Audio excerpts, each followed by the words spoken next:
Dans cette capsule vidéo, nous allons aborder deux phénomènes, la périurbanisation et l'étalement urbain.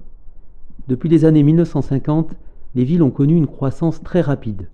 Ce phénomène d'extension géométrique des villes et de leurs banlieues est appelé périurbanisation.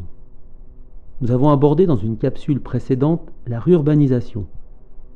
La rurbanisation, qui se traduit par la construction d'habitats individuels, est particulièrement consommatrice d'espace. Ce phénomène d'étalement urbain génère de nombreux problèmes.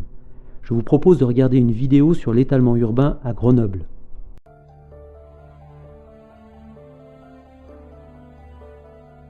Depuis 40 ans, la consommation d'espace par habitant a explosé dans la région urbaine. Entre 1975 et 2000, alors que la population n'a augmenté que de 18%, l'espace urbanisé a augmenté de 88%.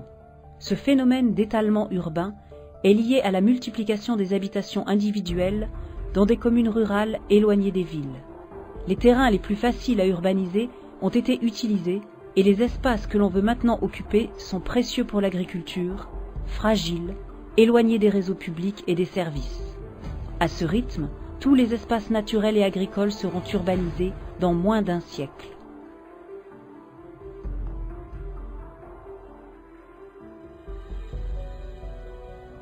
L'habitat et la population se développent plus rapidement dans les périphéries, mais les activités économiques restent concentrées au centre des bassins de vie, en particulier autour de Grenoble. Sur les 280 000 emplois que compte la région urbaine, les 2/3 se trouvent dans l'agglomération. Dans les secteurs extérieurs, à l'inverse, on compte de moins en moins d'emplois par habitant. Ce phénomène conjoint d'éclatement de l'habitat et de concentration des emplois génère les déséquilibres de ce que l'on appelle la périurbanisation.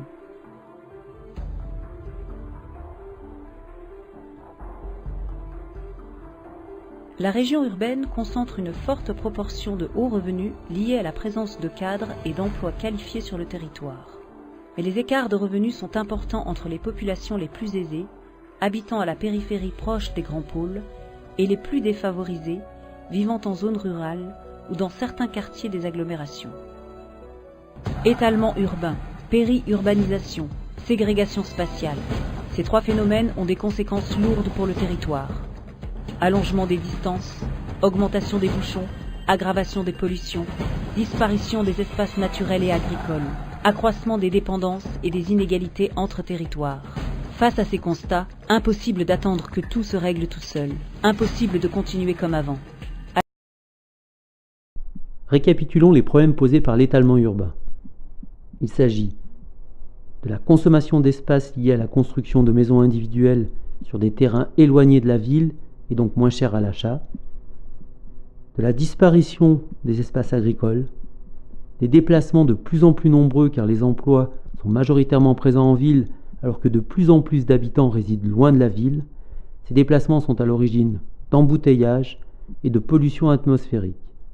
Et enfin, des inégalités de plus en plus fortes entre les espaces. Ce phénomène d'étalement urbain n'est pas compatible avec le développement durable qui doit répondre aux besoins du présent, sans compromettre la capacité des générations futures de répondre aux leurs. Ainsi, le développement économique, la production de richesses, ne sont pas rejetés et doivent contribuer à une plus grande égalité, mais ils doivent respecter les équilibres écologiques et notamment l'environnement.